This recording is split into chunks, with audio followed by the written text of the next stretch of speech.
Ang tao, kahit hindi siya karapat-dapat doon sa gawain na yon, sa isang responsibilidad na yon, pilit niyang kukunin. At kung po pwede lang mandaya siya, gamitan niya ng kapangyarihan niya, gamitan niya ng lakas niya, o kahit minsan gamitan niya ng pandaraya, para lang makuha niya yung posisyon na yung gagawin niya. Hindi po ba mga kapatid sa Islam? Naway ibilang tayo ni Allah sa 7 uri ng tao na ito. Itong 7 uri ng tao ito, ikabilang ito sa mga pasisilungin ni Allah sa araw na iyon, sa trono ni Allah, sa kanyang lilim, na lahat ng tao ay nangangailangan dito. At tingnan natin kung saan tayo po pwede dito, o saan tayo pasok dito, mga kapatid sa Islam, sa 7 uri ng tao na ito. Una, sabi ng Propeta Muhammad sallallahu alaihi wasallam, imamun adilun. Imamun adilun. Isang imam na makatarungan. Isang leader na makatarungan, mga kapatid sa Islam. Hindi naman lahat sa atin leader. Pero ang konsepto ng pagiging leader sa isang komunidad ay hindi lang naman yung napakarami kang taong hawak at ikaw ang nagmamando dito. Ang leader, ang konsepto ng leader, mga kapatid sa Islam, as long as na ikaw ay merong pinamumunuan, kagaya halimbawa ng iyong pamilya. Nandyan ang iyong asawa, nandyan ang iyong anak, nandyan ang iyong mga kapatid. Ikaw ay tinitingnan at tinitingnan nilang isang leader nila. Not necessarily real leader sa isang komunidad. Ikaw ay isang leader sa iyong pamilya at naging makatarungan ka sa iyong mga dapat gawin bilang isang leader. Imamun adilun, makatarungan na isang leader. Isa kang chief, halimbawa ng pulis, at meron kang pinamumunuan, at naging makatarungan ka dyan. Isa kang principal, guro, na meron kang mga taong pinangangasiwaan, o anuman, ikaw ay isang mayor, o ano pa mang klase ng leader, mga kapatid sa Islam. As long as na ikaw ay nagiging makatarungan sa kung saan, anuman. Kaya sa Islam, kung ano man yung inatas sa iyo, sa mandato na ibinigay sa iyo, maging makatarungan ka doon, yun ang pagiging makatarungan, mga kapatid sa Islam. Kaya sa Islam, ang leadership at ang pamumuno ay isang responsibilidad. Sa panahon ng Propeta Muhammad sallallahu alaihi wasallam, hindi sila nag-uunahan. Pag pinipili sila, sinasabi nila ikaw magiging pinuno, ayaw nila, mga kapatid sa Islam.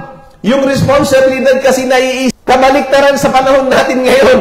Ang tao, kahit hindi siya karapat-dapat doon sa gawain na yon, sa isang responsibilidad na yon, pilit niyang kukunin. At kung po pwede lang mandaya siya, gamitan niya ng kapangyarihan niya, gamitan niya ng lakas niya, o kahit minsan gamitan niya ng pandaraya, para lang makuha niya yung posisyon na yung gagawin niya. Hindi po ba, mga kapatid sa Islam? Sa panahon ni Propeta Muhammad, ang pagiging isang leader ay isang responsibilidad dahil kapag ikaw ay isang leader, maraming aasa sa iyo. Sabi nga, di ba? Kapag ang iyong pananagutan at ang iyong amanay ay mas malaki din ang iyong haharaping pagtatanong kay Allah subhanahu wa ta'ala. Binigyan ka ng mas maraming pera, amana yan sa iyo ni Allah. Baka iniisip mo, milyones, bilyones, trilyones ang pera mo. Nakuha mo dito sa mundong to. Ganun lang. Sa kabilang buhay, hindi ka tatanungin ni Allah. Tatanungin ka ni Allah kung saan mo yung kinuha, papaano mo yan nakuha, papaano mo yung ginastos. Lahat yan, mga kapatid sa Islam. Kaya nga hindi ba, sa isang hadith ng Propeta Muhammad, ang huling taong papasok sa paraiso, bago pa ang mga mahirap ay ang mga mayayaman, at ang mga mauunang taong papasok sa paraiso ay ang mga mahirap. Walang mga pananagutan. Bakit mahirap? Anong kikwentahin sa kanila ni Allah? Anong katanong sa kanila? Saan mo kinuha yung milyones mo? Saan mo ginastos yan? Anong pinagkagamitan mo? Walang gaganunin sa isang taong mahirap. Di ba? Pero ang isang mayaman, binigyan ni Allah subhanahu wa ta'ala ng pananagutan dito sa mundong ito. Wallahil azim, hindi ka hahakbang ng isang hakbang sa kabilang buhay maliban natatanungin ka ni Allah sa bawat peso, sa bawat sintabo na iyong nakuha at kung saan mo yun ginastos, mga kapatid sa Islam. Wallahi al-azim, mga kapatid sa Islam. Kaya nakakatakot kapag ikaw ay binibigyan ni Allah subhanahu wa ta'ala ng kapangyarihan, tandaan mong ikaw ay sinusubok ni Allah. Binibigyan ka ni Allah ng mas maraming kayamanan, sinusubok ka ni Allah subhanahu wa ta'ala. Huwag kang matuwa. Dahil baka ito'y pagsubok sa iyo ni Allah at ito'y pagsubok ni Allah sa iyo. Baka yan ang fall down mo. Baka yan ang ikababagsak mo, mga kapatid sa pananampalatayang Islam.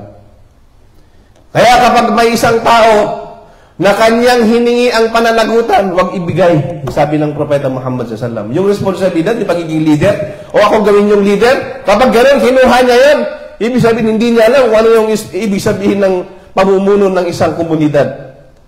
Di ba? Maraming tao, ganun ang kanilang, gusto na lang nila kunin lahat na lang ng pamumuno sa mundong ito.